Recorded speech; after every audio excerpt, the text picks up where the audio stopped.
출애굽기 48번째 시간이고요. 제목은 원하지 않는 구원. 원하지 않은 구원. 원하지 않은 구원이에요. 출애굽기 14장 1절에서 9절까지 보도록 하겠습니다. 출애굽기 14장 1절에서 9절까지 같이 한 목소리로 읽겠습니다. 시작. 여호와께서 모세에게 말씀하여 이르시되 이스라엘 자손에게 명령하여 돌이켜 바다와 믹돌 사이의 비아히롯의 앞 곧 바알스본 맞은편 바닷가에 장막을 치게 하라. 바로가 이스라엘 자손에 대하여 말하기를 그들이 그 땅에 멀리 떠나 광야에 갇힌 바 되었다 하리라. 내가 바로의 마음을 완악하게 한즉 바로가 그들의 뒤를 따르리니 내가 그와 그의 온 군대로 말미암아 영광을 얻어 애굽 사람들이 나를 여호와인 줄 알게 하리라 하시매 무리가 그대로 행하니라. 그 백성이 도망간 사실이 애굽 왕에게 알려지매 바로와 그의 신하들이 그 백성에 대하여 마음이 변하여 이르되 우리가 어찌 이같이 하여 이스라엘을 우리를 섬기게서 놓아 보내었는가 하고 바로가 곧 그 병거를 갖추고 데리고 갈새 선발된 병거 600대와 애굽의 모든 병거를 동원하니 지휘관들이 다 거느렸더라. 여호와께서 애굽 왕 바로의 마음을 완악하게 하셨으므로 그가 이스라엘 자손의 뒤를 따르리니 이스라엘 자손이 담대히 나갔음이라. 애굽 사람들과 바로의 말들 병거들과 그 마병과 그 군대가 그들의 뒤를 따라 바알스본 맞은편 비하히롯 곁 해변 그들이 장마친 데에 미치니라. 아멘. 네, 오늘 말씀은 영화의 한 장면 같은 그런 모습이에요. 그러니까 애굽 군대가 이제 해변까지 거의 이제 추격을 해왔습니다. 아주 긴장감이 넘치는 본문에서 딱 끝났어요. 그 다음이 어떻게 되는지 궁금하지만 우리가 내용은 다 이제 아실 거예요. 내용이 어떻게 되는지. 오늘 본문의 시작도 여전히 여호와께서 모세에게 말씀하여 이르시되 이렇게 시작하고 있어요. 그러니까 여호와께서 모세에게 말씀하게 이르시되, 그러니까 모든 성경의 상황들이 하나님의 주권으로 만들어지고 있는 세트라는 뜻입니다. 그러니까 하나님이 이르시되 이렇게 될 것이고 이렇게 되면 이렇게 해라. 그러니까 이게 마치 하나님께서 모세에게 어떤 대본을 주듯이 대본을 이제 너한테 줄 테니까 너는 이제 어떻게 하면 돼 라는 식으로 지금 표현이 되더라는 거죠.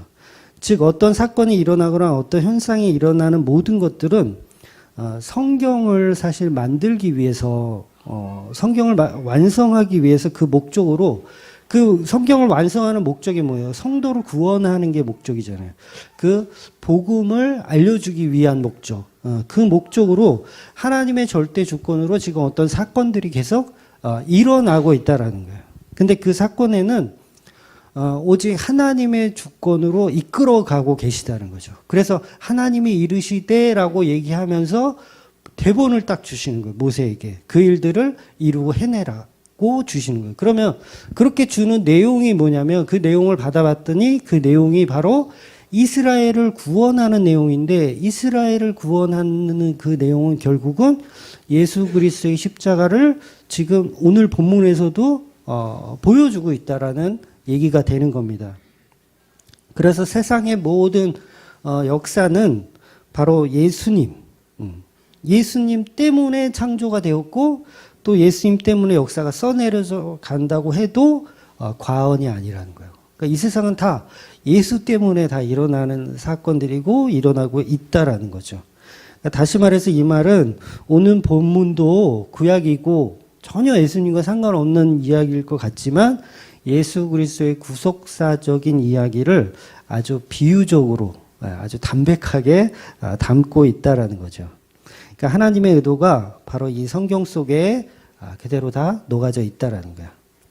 그런데 이것은 성경 그 창세기 때부터 이미 의도된 대로 하나님의 역사 속에 계속 있는 거예요. 의도하고 있는 거예요. 계속 하나님의 작정으로 써내려가고 있는 거죠. 그러니까 하나님이 이르시되라고 시작하는 거예요. 오늘 본문이. 결국 하나님의 손바닥 안에 있는 역사의 진행이 계속 일어날 것이라는 것을 얘기하는 것이죠. 그래서 오늘 여호와께서 하나님께서 모세에게 말씀하시는 내용을 이렇게 보시면 이제 아시겠지만 하나님은 다 미리 알고 계셔요. 다 알고 계셔요. 파라오가 마음이 완악하여져서 병거를 가지고 막 이스라엘을 잡으러 쫓아갈 거라는 걸 하나님 알고 계시다라는 거예요. 모르고 있는 게 아니니까. 아니고 알고 계시다는 거예요. 그러니까 하나님은 이스라엘에게 바닷가 앞에서 장막을 치게 하세요. 일부러 치게 하세요. 홍해 바다가 있으면 그 장막을 거기서 이제 치게 하는 거예요. 이스라엘 백성에게. 그리고 파라오는 마음이 완악해져서 쫓아오는데 그 완악하게 한 걸 누가 완악하게 했습니까? 하나님이 완악하게 하셨어요. 그러니까 하나님 파라오의 마음을 완악하게 하셔서 쫓아가게 만드신 거예요. 그러면 결국 뭐냐면 이스라엘을 홍해 앞까지 인도하신 것도 하나님, 그리고 애굽 군대가 그 이스라엘을 쫓아가게 하신 것도 하나님. 그러니까 하나님이 지금 다 혼자서 다 하고 계신 거예요. 왜 해요, 이걸? 예수 그리스도의 구속사적 역사를 우리에게 보여주기 위해서 하는 거예요. 그래서 이거를 언약의 성취라고 하는 거예요. 하나님은 이 언약을 성취하기 위해서 이런 사건들이 계속 일어나게 우리한테 보여주시는 거죠.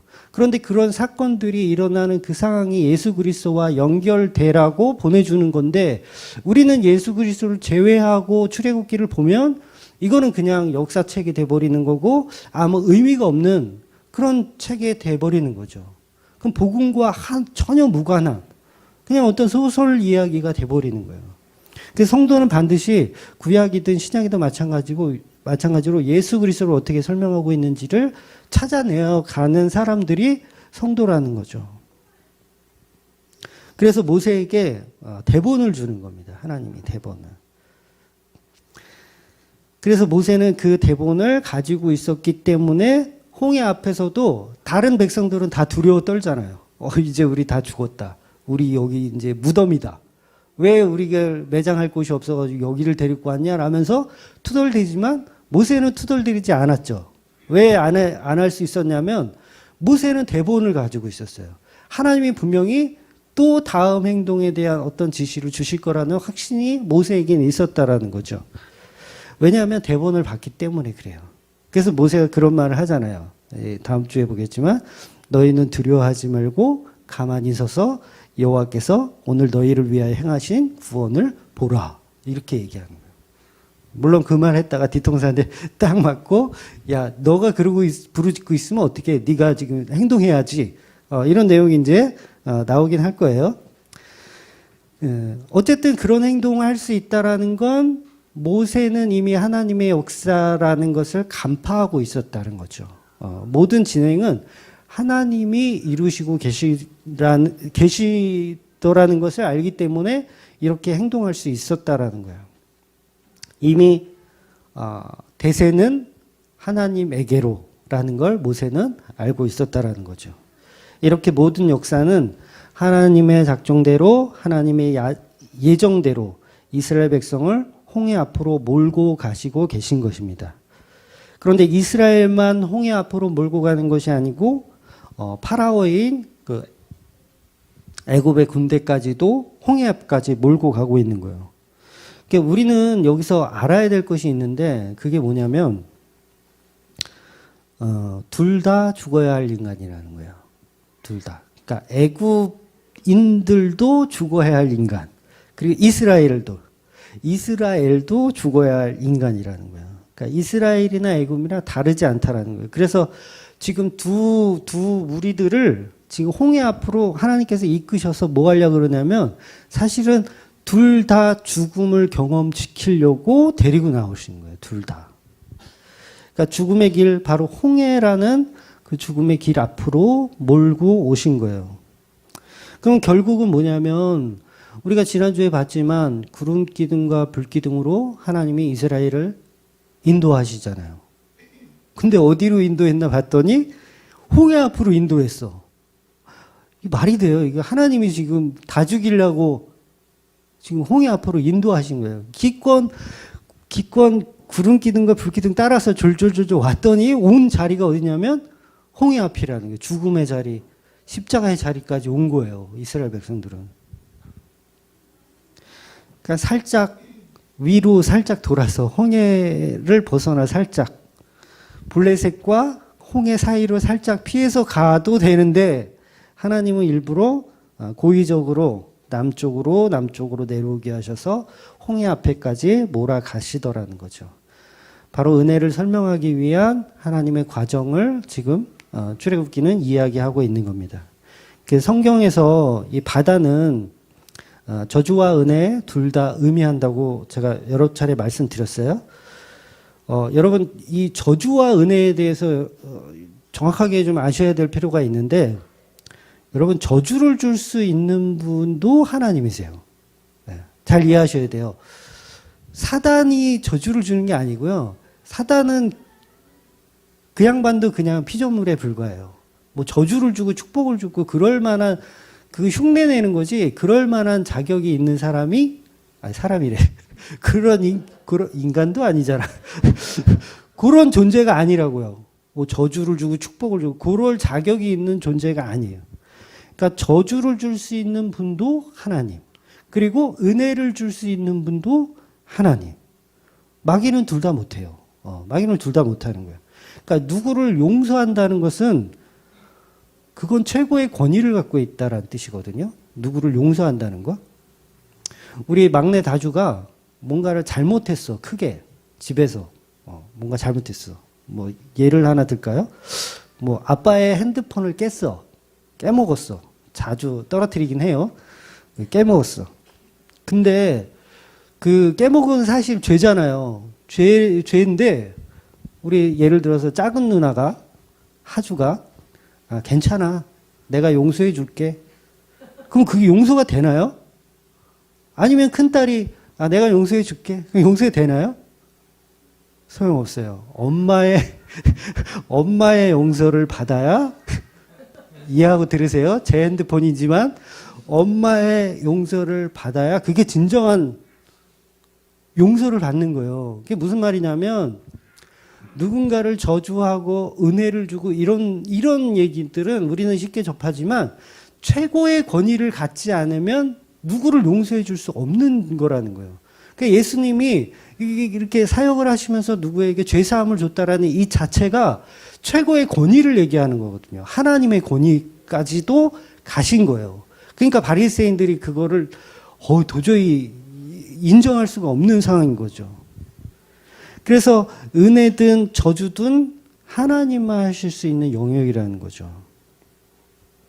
그래서 그 자체로 우리가 하나님의 깊은 은혜를 묵상하면 내가 하나님한테 은혜 받았어. 은혜는 절대자만 줄 수 있는 거예요. 절대자만. 정말 권위 있는 자만. 근데 내가 은혜 받은 것을 내가 느껴. 그리고 찬양해. 예배해. 막 이러면 그 자체로 그건 하나님께 영광이 되는 거예요. 우리가 하나님께 영광을 돌릴 수 있다라는 건 뭐냐면 내가 은혜 받은 존재라는 것을 자각할 때 하나님께 영광이 되는 거예요. 내가 막 이렇게 금메달 따고 막 이렇게 막 뭐 해가지고 하나님께 영광을 돌리는 게 아니라 그거는 영광을 돌릴 수가 없는 거고 내가 하나님 앞에 은혜를 받았다라는 이 자체가 은혜를 줄 수 있는 분은 절대자이기 때문에 이 자체가 그냥 하나님께 영광이 되는 거예요. 찬양인 거예요. 그게. 그래서 성도는 살아가는 내내 하나님을 찬양하는 자인 거예요. 왜? 계속 은혜를 갈구하니까. 하나님 저 은혜가 필요합니다. 예수님 저 은혜가 필요합니다. 이 자체가 최고의 찬양을 올려드리는 거예요. 그러니까 핸드폰 깨먹은 그 다주가 엄마한테 제가 핸드폰을 깼지만 은혜가 필요합니다. 이러면 엄마는 기분이 좋겠죠. 좋은 건 아닌가? 하여튼 개념을 이해하시죠? 최고의 권위를 엄마한테 준 거예요. 근데 반대로 누나한테 가서 나를 은혜를 긍휼을 베풀어 주십시오. 그러면 누나는 뭐가 돼요? 기분 좋죠. 자기도. 왜? 그 영광을 중간에서 가로채는 모습이 되는 거니까 기분이 좋은 거죠. 그러니까 바른 찬양은 결국 내가 은혜 받아야 하는 존재임을 자각할 때, 그러니까 내가 정말 죄인이기 때문에 나는 구원할 수 있는 능력이 없습니다. 하나님, 예수님 저를 좀 어떻게 은혜를 베풀어 주십시오. 이 자체가 하나님은 영광스럽게 되어진다는 거예요. 그러니까 우리가 말로 아무리 하나님께 영광을 돌려봐야 소용이 없고 정말 은혜를 아셔야 돼요. 은혜를 깨닫는 순간 그게 하나님께 영광입니다. 그래서 성도들에게 자꾸 은혜의 자리로 자꾸 끌어가시는 이유가 하나님 영광 받고 싶어 하셔서 그런 거예요. 그러니까 불평, 불만할 필요가 사실 없죠. 네. 왜? 내가 은혜 받아야 하는 존재로 만들려면 어떻게 해야 돼요? 내 것을 계속 비워내는 작업을 하시는 거예요. 그래야 은혜를 강구하지. 돈이 많잖아요? 솔로몬처럼 지혜도 많고 뭔가 좀 갖춰졌잖아요?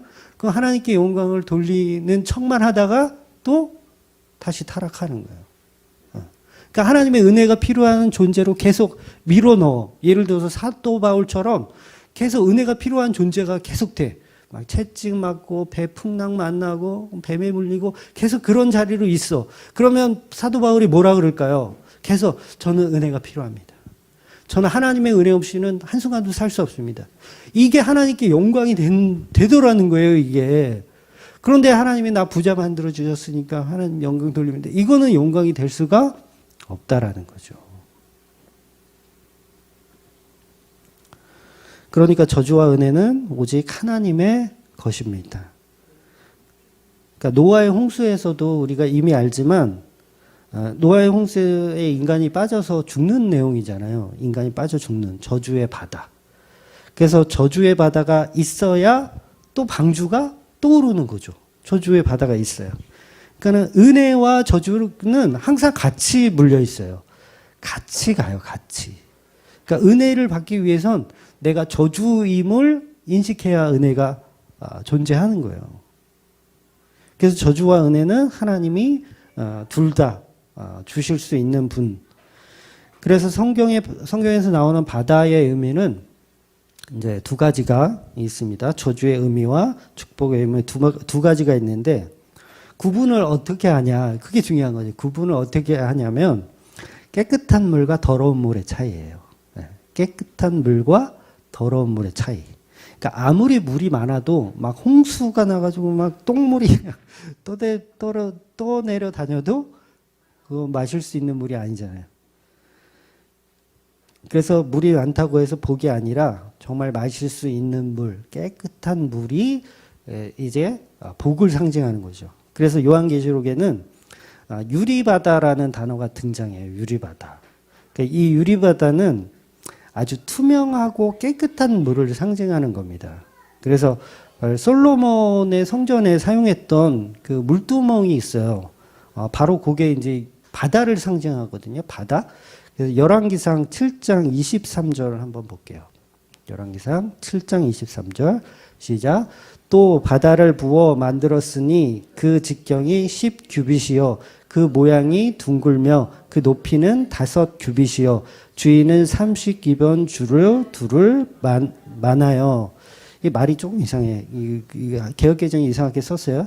그런데 왜 이 물두멍을 바다라고 부르냐면, 그렇죠. 물두멍을 지금 바다라고 부르고 있어요. 여기서 말하는 바다는 그 바다 맞아요. 그 소금물이 있는 그 바다 맞습니다. 보통 물두멍은 손을 씻는 용도로 사용되잖아요. 이제 뭐 성막에서도 그렇고 성전에서도 손을 씻는 용도인데, 지금 읽은 열왕기상 7장 23절의 그 크기를 보니까, 크기가 어마어마해요. 그러니까 규빗이라는 그 단어가 한 45cm 정도 되거든요. 남자라 그러니까 이상하다. 팔꿈치 이렇게 길이 정도가 45cm 정도 이렇게 봐요. 그러면 직경이 10규빗, 그리고 높이가 5규빗. 그러면 이게 4.5m, 그다음에 높이도 2m가 넘는 게 2m 한 25. 그러니까 물두멍 크기가 수조예요. 사람이 빠지면 죽는 수조. 그게 물두멍이 지금 있어요. 도대체 이런 얘기가 성경에 있었다니 놀랍지 않습니까? 물두멍은 손 씻는 이런 물인지 알았더니 아예 사람을 집어넣을 수 있는 물두멍이 있었던 거예요. 이걸 바다라고 표현해요. 바다. 즉 하나님 앞에 가려면 반드시 저와 여러분은 그 바다, 물두멍이라는 그 바다에 빠져서 죽으셔야 하나님께 갈 수 있는 거예요.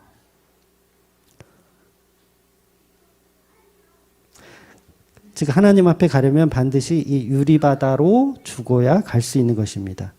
이게 이제 십자가를 상징하는 것이고, 단순하게 우리가 그냥 물두멍 그러면 죄를 씻을 수 있는 어떤 세족식의 개념으로만 우리가 알고 있는데, 손을 씻는다는 건 우리가 죽음을 얘기하는 거예요. 우리를 죽는 거예요. 우리의 모든 것을 씻는다, 거듭난다, 이런 뜻을 가지고 있는 거죠. 그래서 반드시 성도는 이 유리바다에서 몸을 씻어야 하는 것입니다. 그래서 요한이 요한계시록에서 유리바다 속에 불이 있다고 말하는 거거든요. 그래서 그 바다 안에 불이 있다고 얘기해요. 우리 계시록 한번 찾아볼게요. 15장 2절 3절 말씀입니다. 같이 읽을게요. 시작. 또 내가 보니 불이 섞인 유리바다 같은 것이 있고 짐승과 그의 우상과 그의 이름의 수를 이기고 벗어난 자들이 유리바닷가에 서서 하나님의 검은고를 가지고 하나님의 종 모세의 노래 어린 양의 노래를 불러 이르되 주 하나님 곧 전능하신 이시여 하시는 일이 크고 놀라우시도다. 만국의 왕이시여 주의 길을 의롭고 참되시도다. 그러니까 얼마 전에 제가 시를 하나 썼어요. 제 이름을 인용해서 시를 썼어요. 바다의 자에 으뜸한 자를 써서 시를 하나 썼는데 이 말씀 보다가 이제 생각나서 이제 시를 쓰게 된 건데, 이 유리바다를 사도 요한이 설명하는데 3절에 보면 모세의 노래가라고 이렇게 등장한다고 표현해요. 그러면 이게 출애굽기하고 연관이 있다는 얘기예요, 없다는 얘기예요? 있다는 얘기예요. 출애굽기에 연관이 있다는 얘기예요. 지금 홍해바다하고 물두멍하고 그리고 유리바다 전부 상관이 있다는 얘기예요. 지금 이 계시록에도 나오는 유리바다, 그리고 그 솔로몬 성전에 있던 그 물두멍, 사람이 빠져 죽을 수 있는 그 큰 물두멍. 그러니까 십자가의 죽음으로 인한 새롭게 거듭나고 깨끗하게 되어지는 그 구속사에 대한 언약을 계속 드러내고 있는 십자가 이야기인 거예요. 그러니까 저와 여러분은 유리바다로 새롭게 태어나야 하는 것이죠. 깨끗한 물이라 그랬어요. 유리바다의 의미는 깨끗한 물로 새롭게 태어나는. 그러니까 예수가 아니면, 그 십자가의 피가 아니면 깨끗해 될 수 있는 존재는 없죠. 그걸 지금 설명하고 있는 거예요. 그래서 그 유리바다는 축복으로 상징되는 거예요. 예수 그리스도의 십자가로 인해 정결케 된 성도들을 이야기하는 거죠. 그래서 예수님께서 그 저주의 바다를 어떻게 해요? 터벅터벅 걸어가시는 거예요. 터벅터벅. 실제로 터벅터벅이었는지 잽싸게였는지는 모르겠지만 터벅터벅 걸어가시는 거예요. 저주의 바다를. 그러니까 예수님이 함께 하시면 그 저주의 바다가 어떤 바다가 되는 거냐면 유리바다가 되는 거예요. 유리바다. 바로 저주를 이길 수 있는 분을 표현한 거예요. 그래서 뭐 유령처럼 보이기 위해서 이렇게 갈릴리 바다를 걸어가신 게 아니라 나는 저주를 이기는 존재다. 그 의미로 바다를 걸어가시는 거죠. 그래서 예수님의 목적 대신 바를 설명하고 있는 내용인 거죠. 그래서 물두멍뿐만 아니고 모든 제사법에 나오는 등장하는 상징들, 그다음에 물건들 전부 예수님을 드러내고 있어요. 이제 그 내용들을 이제 출애굽기 이제 뒤로 가면 약간 지루한 내용들 나오거든요. 청색, 홍색, 그 5절에도 말씀드린 청색, 자색, 뭐 그런 얘기들, 지겨워. 이제 그런 얘기들을 제가 예수 그리스도로 풀을 거예요. 이제 조금 이제 어렵게 되겠지만, 그래서 그런 것처럼 전부 예수님을 상징하고 있다라는 거죠. 구약의 모든 말씀은. 그러니까 유대인들이 아무리 모세오경을 다 외우거든요. 유대인들은 모세오경을 거의 외워요. 특히 바리새인들은 달달달달 외워요. 일어나면 그거 읽는 거예요. 우리나라 옛날에 그 선비들이 집에서 뭐 해요? 책을 외워요. 그거 하늘 천 따지 그러면서 외우잖아요. 그 왜 외우고 있어? 똑같아요. 유대인들도 모세오경을 외우고 있어요. 근데 외우면 뭐 할 거냐고요. 그게 그 성경이, 모세오경이 무엇을 상징하고 있는지 또 무엇을 말하고 있는지 못 보면 소용없는 거죠. 그러니까 오늘 이 저주의 바다, 바다를 제가 설명드린 이유는 홍해바다 앞에 왔기 때문에 그런 거예요. 홍해바다. 그러니까 어떤 그 두 존재들이 있는데 둘 다 주고마땅한 존재들이라는 거예요. 그런데 한 무리는 그 바다의 저주 속에서 죽고 또 한 무리는 마른 땅이 되어서 그 홍해 바다를 그냥 건너더라는 거죠. 그래서 여기에서 중요하게 봐야 할 것은 뭐냐면 둘 다 어떤 조건이 있어서 구원하는 개념은 아닌 거예요. 그러니까 인간들이 내세우는 조건이 있어서 구원시키는 개념이 아니라는 거예요. 하나님 마음. 네, 하나님 마음. 즉 이스라엘은 유리바다로 청결하게 되었다. 그것만 우리는 보잖아요. 이스라엘이 청결하게 되었다. 근데 왜 이스라엘이 청결하게 되었는지 그건 하나님 마음인 거예요. 하나님의 언약에 따라서 하나님의 주권에 따라서 일하는 거예요. 그래서 우리가 중요하게 봐야 할 것은 이 홍해바다에서 죽어 마땅한 존재라는 것은 애굽 사람만이 아니라 이스라엘도 마찬가지다. 그걸 보셔야 돼요. 저와 여러분도 마찬가지예요. 홍해 앞에서 그 저주의 바다에 빠져 죽어야 할 사람이 저와 여러분이라는 거죠. 그래서 이 구름기둥과 불기둥이 지금 홍해바다로 우리를 이끌고 있는 거예요. 뭐 하려고? 죽이려고. 죽이려고. 그래서 그 물두멍이 상징하는 예수의 피로 살아나는 어떤 자들을 설명하는 거예요.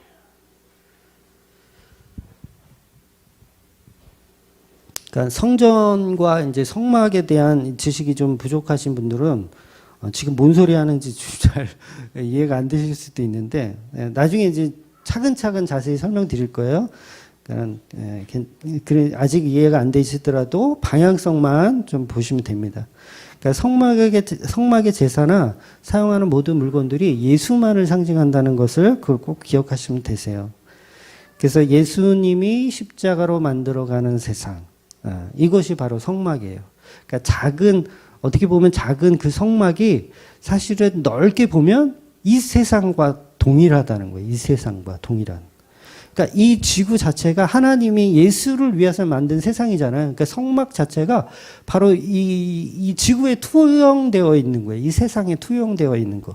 그래서 그 성막의 제사법에 의해서 어떤 자가 구원이 되는데 그 구원의 방식을 가지고 우리에게 은혜로 접근하는 방식이 또 동일하게 있는 거예요. 그래서 거기에도 저주와 축복이 존재하는 것이죠.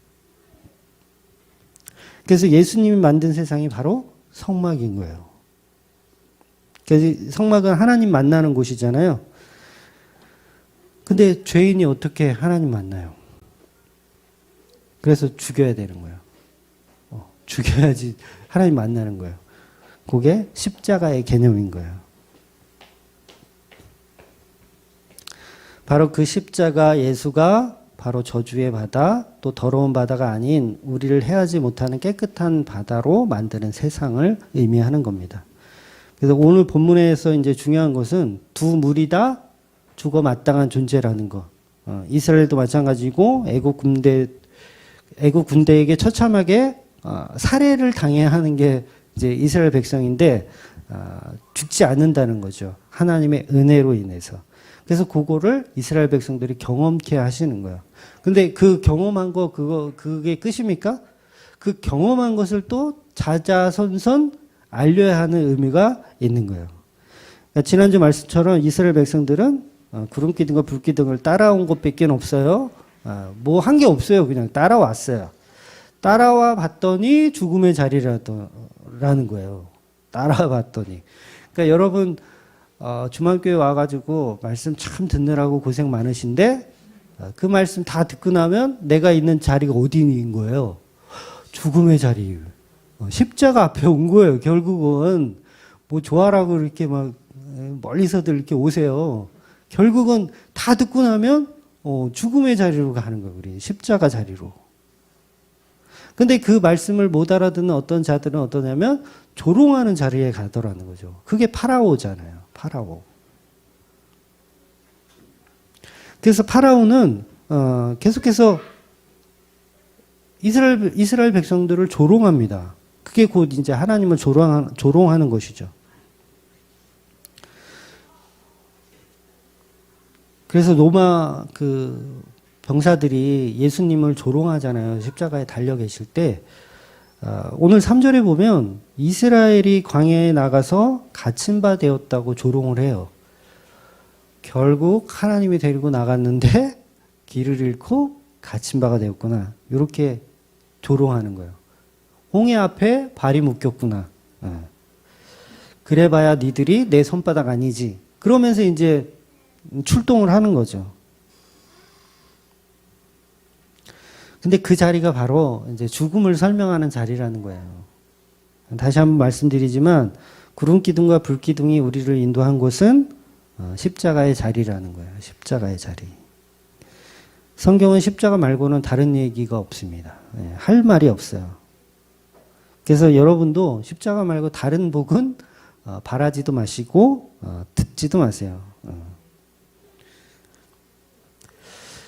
계속해서 파라오의 완악함을 오늘 본문이 이야기합니다. 하나님은 10대 재앙을 통해서 하나님께 계속해서 말씀하고 있음에도 불구하고 파라오는 계속 변해요. 마음이. 죽을 듯 변합니다. 그런데 이것은 파라오만 그런 게 아니에요. 성경 자세히 보시면 아시겠지만 파라오만 완악해져서 계속 마음이 변하는 게 아니라 이스라엘도 똑같아요. 계속 불평하고요. 계속 불만 가져요. 그러니까 애국 군대가 홍해 앞에까지 따라왔다는 거 가지고 또 불만하잖아요. 매장지가 없어서 여기다가 우리 죽이려고 하냐? 이렇게 불평불만을 한다고요. 그러니까 죽어야 할 인간들은 둘 다예요. 둘 다. 이스라엘도 마찬가지예요. 그래서 완악한 것은 파라오뿐만이 아니라 이스라엘도 완악해요. 저와 여러분도 완악합니다. 똑같은 놈들이에요. 어떻게 보면 애굽이나 이스라엘이나 똑같은 놈들이에요. 구원받을 자격 없는 자. 구원받을 자격 없는 자. 그러니까 구원받을 자격 없다라는 것을 지금 14장이 모든 인간에게 선포하고 있는 거예요. 모든 인간들은 구원받을 자격 없다. 이렇게 적나라하게 얘기하는 거예요. 여러분, 사람은 구원을 원한다고 해서 구원이 있는 게 아니에요. 여러분 잘 들으셔야 돼요. 보통 교회에서 구원을 원하면 구원을 주는 걸로 알잖아요. 이제 복음서에 보면 예수님이 네 믿음이 너를 구원했다. 막 이런 문자적인 이해들이 있기 때문에 구원 받고 싶으십니까? 그러면 십자가를 믿으십시오. 그러면 구원됐습니다. 이렇게 도장 쾅쾅쾅. 근데 아니에요. 우리는 구원 받고 싶다고 해서 구원 받을 수 있는 존재 자체가 아닌 거예요. 그거를 성경이 계속 드러내고 있는 거예요. 구원받을 자격 없음을. 그냥 하나님께서 작정한 사람만 구원을 받는데 내 믿음이 너를 구원했다 이런 개념이 절대 아니라는 거예요. 내 믿음은 사실 누가 주는 거예요? 하나님이 주는 거예요. 하나님이. 그러니까 내 믿음이 너를 구원했다라는 말 전제에 뭐가 있어야 되냐면 그 믿음도 하나님이 주셨다가 반드시 선행되어줘야 한다는 거죠. 그러니까 인간에게 믿음이란 처음부터 존재하지 않습니다. 인간은 믿음이 없어요. 처음부터 존재하지 않아요. 하나님이 주셔야 있는 거예요. 처음부터 존재하지 않습니다. 여러분, 이스라엘 백성하고 지금 애굽의 파라오하고 누가 믿음 더 좋아요? 네, 누가? 둘 다 믿음 없어요. 둘 다 믿음. 근데 무슨 믿음으로 구원을 받아? 지금 이스라엘은 오늘 제목에도 얘기했지만 구원 같은 거 원하지도 않아요. 차라리 애굽에서 종살이 하는 게 낫겠다. 이렇게 얘기하지 우리를 구원하소서 이러지 않는다고요. 그러니까 구원은 그냥 하나님의 언약에 의해서 구원되는 거예요. 하나님의 언약에 의해서 우리들과 상의하지 않는다고요. 내가 구원 줄까 말까 이렇게 상의하지 않아요. 그래서 인간의 노력도 필요 없고 인간의 열심도 구원하고는 전혀 상관없어요. 여러분이 아무리 주일 성수를 열심히 지키고 11조를 내고 아무리 뭔가를 열심히 하려고 해도 구원과는 전혀 상관없는 일을 하고 계신 거예요. 그러니까 출애굽기 말씀에서 이스라엘 백성들은 그래서 구원해 달라고 하는 것이 아니고 원망하는 모습으로 표현되는 거예요. 그걸 설명하기 위해서. 여전히 이스라엘과 파라오는 동일한 죄인임을 지금 성경이 드러내고 있는 거예요. 동일한 죄인. 그러니까 은혜가 필요한 사람으로 만들어 가시는 거죠. 여러분, 그래서 신앙생활은 절대로 파라오가 회개하고 구원받는 개념 아니에요. 제가 이제 성경을 이제 설명하다 보면 저와 여러분이 파라오입니다. 파라오처럼 완악합니다. 그러니 우리 하나님께 돌아가고 하나님께 죄를 용서를 구하고 하나님께 돌아갑시다. 끝. 이건 설교가 아니에요. 이건 설교가. 구원의 주권 자체가 우리에게 없다고요. 근데 우리가 무슨 회개하고 용서를 구한다고 해서 그게 구원이 취소되고 지옥 가려면 천국 보내주는 개념이 아니라고요. 처음부터 천국 갈 놈이 있어요.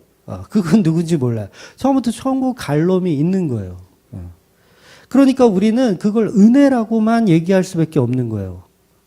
우리의 행동, 조건, 우리의 행위 다 소용이 없기 때문에 그래요. 그래서 파라오는 회개할 수도 없거니와 회개해서도 안 되는 인간인 거예요. 근데 보세요. 파라오를 하나님이 구원해야겠다라고 하면 끝이에요. 그걸로. 구원하시는 거예요. 그냥 파라오는 뭐 회개도 안 했어요. 뭐 아무것도 한 것도 없어요. 그런데도 구원하는 거예요. 그걸 은혜라고 하는 거예요. 그럼 저와 여러분이 정말 예수 잘 믿어서 막 변화됐어. 근데 옛날에는 정말 나쁜 짓을 100개 했는데 예수 믿고 나서는 한 10개밖에 안 해. 그러면 그게 이제 구원의 조건이 되는 건가요? 전혀 상관없는 거예요. 여전히 예수 믿기 전에도 나쁜 짓 100개 했고 예수를 믿고 나서도 나쁜 짓을 100개 해요. 그래도 구원하고는 무관하다는 거예요. 이게 좀 어려운 얘기인데 이게 구원의 방식입니다. 그래서 은혜인 거예요. 내가 변화되고 내가 회개하고 내가 뭔가 좀 나아져서 하나님 앞에 구원받는 개념은 전부 다 이단입니다. 그걸 이제 알미니안주의라고 해요. 알미니안주의. 엄연한 이단이에요. 하나님의 구원은 하나님이 하는 것이 인간이 어떤 조건을 승낙해서 하는 개념이 아닌 거예요. 그래서 성경이 어떤 뉘앙스로 지금 설명하냐면 끝까지 죄를 좋아하는 이스라엘. 요걸 계속 얘기해요. 끝까지 죄를 좋아하는 이스라엘. 끝까지 은혜를 거부하는 이스라엘. 파라오와 똑같은 나쁜 놈들. 파라오와 똑같은 마귀 새끼들. 이스라엘과 파라오가 똑같은 거예요. 똑같은 거. 그런데 어떤 이는 구원을 하더라는 거죠. 그걸 이제 은혜라고 지금 성경이 설명하고 있는 거예요. 아, 은혜 받았다라고. 제가 하는 모든 설교도 그렇고 성경이 말하고 싶은 것도 그러니까 예수 믿고 구원 받아라라고 문자적으로 설명할 수밖에 없죠. 그 언어이기 때문에 그 이상은 뭐 어떻게 할 수가 없어요. 그러니까 예수 믿어라 뭐 이렇게밖에 얘기할 수 없는 거지만 그 표현 속에 들어있는 세계관을 여러분이 좀 이해하실 필요가 있는 거예요. 좀 어려운 얘기지만 좀 더 깊이 들어갈 필요가 있다라는 거죠. 구원받을 자격 없는 강도와 같은 저와 여러분을 어떻게 십자가로 구원하는지에 대한 세계관을 여러분이 갖고 계셔야 하는 거예요. 그러니까 자꾸 강도인 내가 이제 나쁜 짓 안 해야지. 십자가에 달려서 이제 곧 다리 이제 부러져서 죽을 건데 이제 내가 나쁜 짓 안 해야지. 이게 소용이 없다고요. 이제 소용이 없다고. 그냥 우리는 죄인임을 그대로 폭로당하고 죽으시면 돼요. 이해가 되세요? 그러니까 이혜원 목사가 죄인임을 폭로당하고 죽으래. 그랬더니 그래 이제 뭐 계속 뭐 막 살자. 내가 나쁜 짓 100개 했는데 또 계속 하지 뭐. 요런 개념이 성립될 수가 없는 거예요. 성도에게는 절대로 그런 개념이 성립될 수가 없어요. 그러면 계속해서 내가 죄인임을 자각해 나가는 게 진짜 성도라는 거죠. 그래서 구원받을 자격 없는 자로 드러나야지 그게 은혜라고 표현할 수 있는 거예요. 그래서 그 구원받을 자격 없는 자가 어떻게 구원을 받는지를 설명하는 내용이 바로 복음이라는 거죠.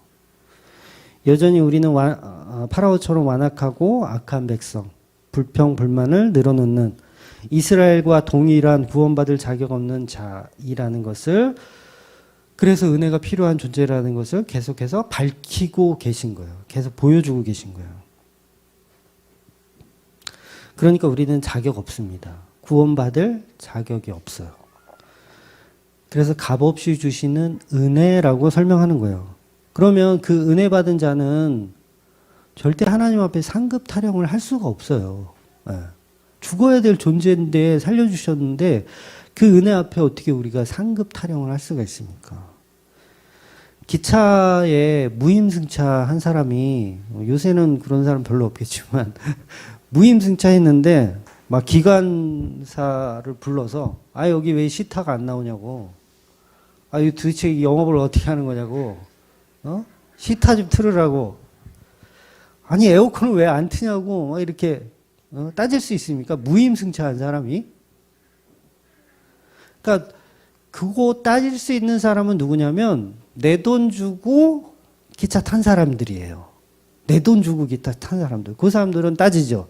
왜 히터 안 틀어주냐고. 그러니까 우리가 교회에 앉아서 하나님께 받을 상급을 이렇게 기대하고 있는 사람은 뭐예요? 자기가 자기 힘으로 구원의 자리에 앉아 있는 사람이에요. 그러니까 내가 천국 가면 하나님 모두 해주시고 모두 해주시고요. 뭐 집도 주시고 땅도 주시고 이런 상상을 하는 거예요. 이 자체가 내 힘으로 기차 탔다라고 여기고 있는 거예요. 근데 나는 내 힘으로 구원받은 게 1도 없어. 나는 그냥 죽어 마땅한 죄인인데 하나님이 나를 무임승차해 주셨어. 은혜로 무임승차해 주셨어. 그러면 히터가 안 나오든 에어컨을 안 틀어주든 그게 무슨 상관이 있어요. 그냥 은혜로 사는 거죠. 그래서 오늘 본문이 말하고 있는 것은 원하지 않았던 그 구원, 그저 하나님께서 일방적인 언약으로 따라서 구원하시는 그 과정을 보여주고 계신 거예요. 이스라엘 백성들은 몰라요. 이런 깊이가 없어요, 지금. 뭐가 뭔지 하나도 모르는 상황이에요. 그래서 우리는 구원 자체가 우리 인간하고 상의하는 내용이 아니기 때문에 이걸 창조라고 얘기하는 겁니다. 그래서 우리가 태어날 때 그렇잖아요. 나는 대한민국에 태어나야지, 나는 몇 년 며칠에 태어나야지, 요거 상의하고 결정하고 여기 태어나신 분 계세요? 없어요. 한 명도 없어요. 창조되었다는 얘기예요. 그 말은 천국은 그럼 뭐예요? 천국도 마찬가지예요. 창조되는 개념이에요. 내가 내 믿음으로 내가 변화돼서 성화돼서 천국 가는 건 이미 그건 기독교 아닌 거예요. 뭔가 잘못되어 있는 거예요. 구원도 우리와 상의하고 뭐 이렇게 하는 개념 아니에요. 그래서 재창조라는 표현을 하잖아요. 재창조되려면 오직 예수님께서 우리를 하시는 거지 우리와 상의하는 개념이 아니라면. 인간은 아무리 구원을 거부해도 구원받을 성도는 아무리 우리가 구원을 거부해도 어떻게 해서든지 하나님께서 불가항력적 은혜로 구원시켜내는 것이 바로 그게 성경이 말하고 있는 팩트예요. 그래서 이 창조라는 단어 자체에 그냥 은혜가 다 설명되는 거예요. 창조 자체에 은혜가 다 설명돼요. 그러니까 하나님은 하나님 마음대로 만드시는 거예요. 그러니까 하나님이 구원하고 싶으면 구원하는 것이고 버리고 싶으시면 버리는 거예요. 거기에 우리는 토를 달 수가 없어요. 피조물은 질문할 수가 없습니다. 저와 여러분이 엄마 뱃속에서 태어나면서 질문이 있습니다. 이렇게 할 수가 없어요. 저를 왜 태어나게 하셨나요? 저를 왜 남자로 태어나게 하셨나요? 이런 질문할 수가 없는 거예요. 근데 우리는 교회에 앉아서 다 그 질문하고 있잖아요. 하나님 나 왜 구원하셨나요? 나를 왜 하셨나요? 이러면서 내가 좀 같이 있으니까 하셨나요? 이러면서 아니요, 같이 하나도 없어요.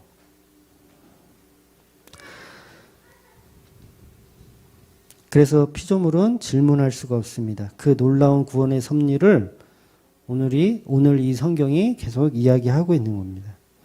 그래서 이제 완악한 파라오가 이제 마음이 이제 바뀐 거죠. 이스라엘을 추격해 옵니다. 어찌 보면 하나님이 파라오를 유인하고 있는 거예요. 어디로? 홍해 앞으로 유인하고 있는 거예요. 근데 거기에 미끼가 누구냐면 이스라엘 백성이 미끼예요. 네. 성도는 다 미끼입니다, 여러분. 세상에 마귀 새끼 때려잡는 미끼가 성도예요. 그와 동시에 이스라엘은 구원이 필요한 존재로 이제 설명하시는 거죠. 그러니까 파라오가 볼 때 이스라엘은 광야에서 길을 잃고 헤매는 모습으로 보이는 거예요. 그러면서 이스라엘을 조롱하면서 다시 한번 내가 저것들을 노예로 삼아야겠다 생각하고 야심을 품고 이제 쫓아오죠. 그러나 이 모든 것은 하나님의 은혜로 진행되어 있다라는 것을 파라오는 꿈에도 모르고 있어요. 계속해서 그 마음의 완악함을 계속해서 반복적으로 이야기하거든요. 근데 파라오의 모습은 사실 지극히 정상적인 모습이에요. 처음부터 이스라엘은 광야에서 하나님께 제사를 지내고 돌아오는 것을 얘기했었어요. 모세가 그러거든요. 우리는 이제 간다 빠이빠이 이게 아니라 제사 드리고 돌아올 거야. 요걸 계속 얘기했었어요. 그러니까 물론 이제 약간 현실적인 약속은 아니라는 건 파라오도 알죠. 나중에 이제 파라오가 내쫓아 버리잖아요. 빨리 가라. 10대장 다 끝나고 나서 빨리 가라. 내쫓아 버리는데 그런데도 파라오의 입장에서는 이스라엘이 도망갔다라는 명분은 충분한 거예요, 지금. 그러니까 가서 전쟁을 벌여서 죽이든 살리든 할 만한 권한이 파라오에게는 있다라고 명분이 있다라고 생각하는 거죠. 그래서 그 우는 사자와 같이 마귀들이 우리 성도들을 이렇게 삼키려고 하는 그 모습이 이제 표현되는 거예요. 그래서 7절에 보면 선발된 병거 600대와 애굽의 모든 병거를 동원하니 지휘관들이 다 거느렸더라라고 말해요. 근데 여기서 또 독특한 이야기를 또 하죠. 성경이 조금 이상한데 선발된 병거 600대는 뭐고 애굽의 모든 병거는 뭐예요? 다시요. 이 말이 이상하니까 선발된 병거 600대와 애굽의 모든 병거를 동원하니 무슨 얘기예요? 모든 걸 했다는 얘기예요. 600대는 뭐 앞에 선발된 거고 어차피 다 때려 넣는다는 얘기잖아요. 어차피 다 때려 넣는다는 얘기. 근데 이 600이라는 숫자를 쓴 이유는 성경이 있을까요? 없을까요? 이유가 있다는 거예요. 600대를 굳이 쓸 필요가 없잖아요. 그냥 모든 병거가 출동했다. 이렇게 쓰든가. 아니면은 뭐 똑똑한 그 600명이 먼저 출발하고 그 다음에 이제 또 후속 부대가 또 출발했다. 뭐 그런 얘기로도 이해할 수 있겠지만 지금 뭔가 600이라는 숫자에 대한 이야기를 성경이 우리한테 전해주고 있다라는 거죠. 그래서 600이 상징하는 것은 성경에 몇 군데가 나와요. 몇 군데가 나오는데 그 중에 대표적인 게 뭐냐면 제가 유리바다를 설명했지만 노아가 몇 살 때 홍수가 일어난 줄 아세요? 600살에 홍수가 일어나요. 근데 노아가 굳이 600살에 홍수 일어났다는 얘기를 굳이 쓸 필요가 있을까요? 굳이 쓸 필요가 있을까? 이유가 있으니까 썼다는 얘기예요. 그래서 바로 홍수가 일어난 게 600세입니다. 근데 그 홍수는 저주와 은혜가 두 가지 다 공존하잖아요. 그러니까 누군가는 물에 빠져 죽고 누군가는 방주 안에 살더라. 그 얘기. 그리고 이 홍해 바다를 위해서 달려오고 있는 저주를 상징하는 이 600대의 인물들. 이게 다 상관이 있다라는 거예요. 성경은 허투루 써진 게 오전에도 말씀드렸지만 허투루 써진 게 없어요. 그래서 방주에서 하나님께서 그 방주에서 역사하는데 정한 짐승과 부정한 짐승을 나누도록 하세요. 정한 짐승과 부정한 짐승. 그래서 성경이 600이라는 저주를 상징적으로 의미해서 지금 기록하고 있는 거예요. 그러니까 600이라는 숫자는 그래서 심판을 상징하기도 하는 거예요. 노예 홍수는 심판을 상징하잖아요. 심판. 창세기 7장 6절 한번 볼게요. 창세기 7장 6절, 7절 시작. 홍수가 땅에 있을 때 노아가 600세라 노아는 아들들과 아내와 며느리들과 함께 홍수를 피하여 방주에 들어갔고. 그러니까 노아의 홍수에 수장되어 죽었던 역사가 이제 홍해 바다에서 한 번 더 이루어지는 형상을 설명하기 위해서 이 600이라는 숫자가 들어간 거예요. 443갈 아세요? 443갈. 44 하면은 삼섭밖에 모르지. 443갈. 성경에 잠깐 나오는 인물인데 사사기 3장에 나오는데 이 사람이 소문 막대기로 블레셋 사람을 몇 명 죽여요? 네. 당연히 600명 죽이니까 제가 이 말을 하겠죠? 네. 600명을 죽입니다. 사사기 3장 31절. 네.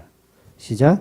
애굽 후에는 아낙의 아들 삼갈이 있어 소문은 막대기로 블레셋 사람 600명을 죽였고 그도 이스라엘을 구원하였더라. 그러니까 6이라는 숫자는 이렇게 인간을 상징하는 짐승의 숫자예요. 인간을 상징하는 숫자 6은. 그러니까 마병 600대를 일일이 셌을까요? 601대가 되면 어떻게 하나요? 물론 600대가 맞겠지만 의도적으로 600이라는 숫자를 기록한 거예요. 성경은. 인간의 가치를 상징하는 거거든요. 600이라는 숫자는. 6이라는 숫자는. 결국 심판을 상징하는 숫자가 6입니다. 그래서 예수님이 6일째 날에 십자가에 죽으시는 거예요. 6일째 날에. 인간들이 죽는 거예요. 6일째 날은 예수님만 죽는 게 아니라 인간이 죽는 거예요. 그래서 6일째 날인 금요일. 네. 금요일에 예수님이 돌아가시는 거예요. 십자가에. 그래서 뭐 옛날에 그런 영화도 있죠. 13일의 금요일 밤. 네. 그 왜 나온지 아세요? 예수님이 13일의 금요일 밤에 돌아가셨다. 그래서 그런 영화가 있는 거예요. 그러니까 금요일, 토요일이 안식일이잖아요. 7째 날. 금요일은 6째 날. 그래서 6이라는 숫자를 우리 인간들은 좋아해요. 6이라는 숫자를. 저주의 숫자임에도 불구하고 6이라는 숫자가 너무 좋아. 그래서 계시록에도 보면 666이다. 이런 얘기가 있는 거예요. 성경 일관돼요. 다른 얘기 하는 거 아니에요. 무슨 이상한 무슨 용화 같은 뭐 그런 얘기 하는 게 아니라 사람의 숫자, 짐승의 숫자를 설명하는 거예요. 솔로몬이 타락하잖아요. 나중에. 솔로몬 타락하잖아요. 성경에서 솔로몬 왜 타락시키는 줄 아세요? 왜 그렇게 막 지혜를 강구하고 그 다윗의 아들인데 타락해요. 솔로몬이. 왜 하냐면 구원받을 자는 죄에 대한 해결할 수 없음을 폭로하는 거예요. 구원받을 자들은 죄에 대해서 해결할 수 없음을 폭로해요. 근데 이 솔로몬이 타락을 할 때 미리 하나님께서 언지를 주신 게 있어요. 너는 꼭 3가지를 조심해라. 3가지. 뭐죠? 여자. 그 다음에 뭐였지? 말. 그리고 또 하나가 금. 돈. 금. 맞나? 이것도 틀리면 어떡해? 이게 대본에 없는 거라? 제가 알기로는 그래요. 말하고, 여자하고, 금. 근데 솔로몬이 이제 타락을 해서 해마다 거두어 드리는 금의 양이 얼마인 줄 아세요? 열왕기상 10장 14절. 시작. 솔로몬이 새 입금의 무게가 금 666달란트요. 666달란트가 여기서 나와요. 성경은 숫자 하나까지 전부 의미가 있다 그랬어요. 이게 허투루 써진 게 아닙니다. 솔로몬 이 양반이 정신을 못 차릴 때 금이 너무 많으니까 금으로 뭘 만드는지 아세요? 방패를 만들어요. 역시 주사위 아시네. 방패를 만들어요. 근데 이 방패가 또 아이러니하게 600세겔이 들어가요. 금 600세겔로 방패를 만드는 거예요. 하여튼 인간은 전부 6에서 빠져나오지를 못해요. 6에서. 그래서 방패 하나에 600세겔이면 이게 킬로그램으로 하면 6kg 정도 하거든요. 방패 하나 6kg 좀 넘어요. 금 6kg이면 요즘 시세로 한 4억 정도 할 거예요. 맞는지 모르겠어요. 방패 하나가 4억이에요. 야, 이거 뭐 어디 전쟁을 하겠어요, 이거? 그거 뺏으려고 하지? 물론 이제 실전에서는 사용 안 했겠죠. 뭐 이렇게 솔로몬이 뭐 이렇게 들어올 때 무슨 군대들이 이렇게 막 그런 거 있잖아요. 막 이렇게 진열하고 막 그런 용도로 사용했겠죠. 그러니까 인간은 이렇게 자기 체험으로만 살아가는 존재라는 거예요. 자기 체험으로만. 그걸 육백이라고 표현하는 거예요. 육백이라고.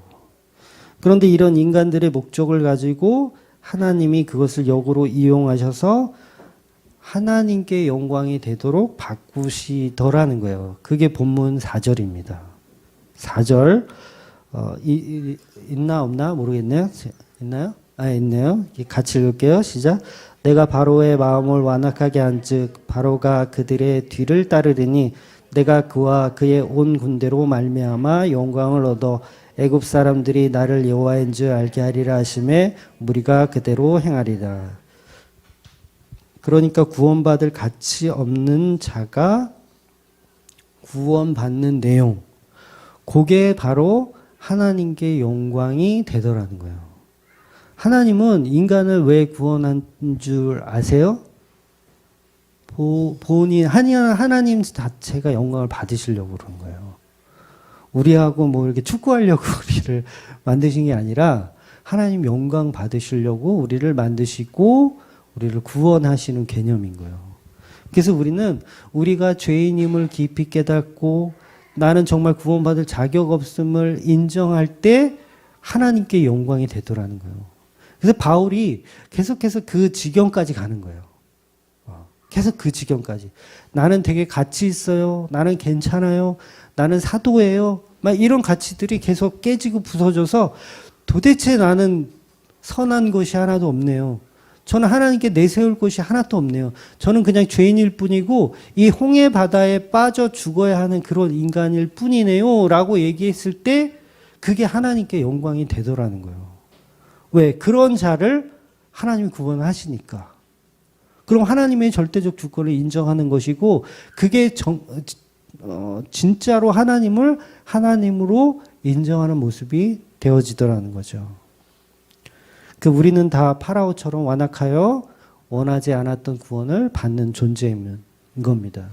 그래서 오전에 말씀드린 대로 베드로와 가룟 유다의 차이는 없어요. 없습니다, 그냥. 차이가 없어요. 둘 다 죽어 마땅한 죄인일 뿐인 거예요. 그런데 어떤 이에게는 은혜가 주어지고 베드로는 그 은혜를 알더라는 거죠. 그래서 그 은혜에 늘 항상 자기의 죄성을 드러내며 살더라는 거예요. 그래서 우리는 살아가면서 여러분의 죄성을 계속 드러내면서 사셔야 돼요. 나는 깨끗하다. 나는 예수 믿고 이제 변화됐다. 이거 틀린 거예요. 그거는 혼자 그렇게 생각하시고, 혼자가 아니라 남들한테 그렇게 생각하게 좀 이렇게 가식을 떠시고, 실제로는 우리의 마음 깊은 곳에는 여전히 나는 변하지 않았구나라는 걸 자각하셔야 돼요. 내가 예수 믿고 정말 변한 척하고 이렇게 살고 있지만 실제로는 하나도 변한 게 없어. 여전히 내가 주인이고 여전히 내 구원이 좋아.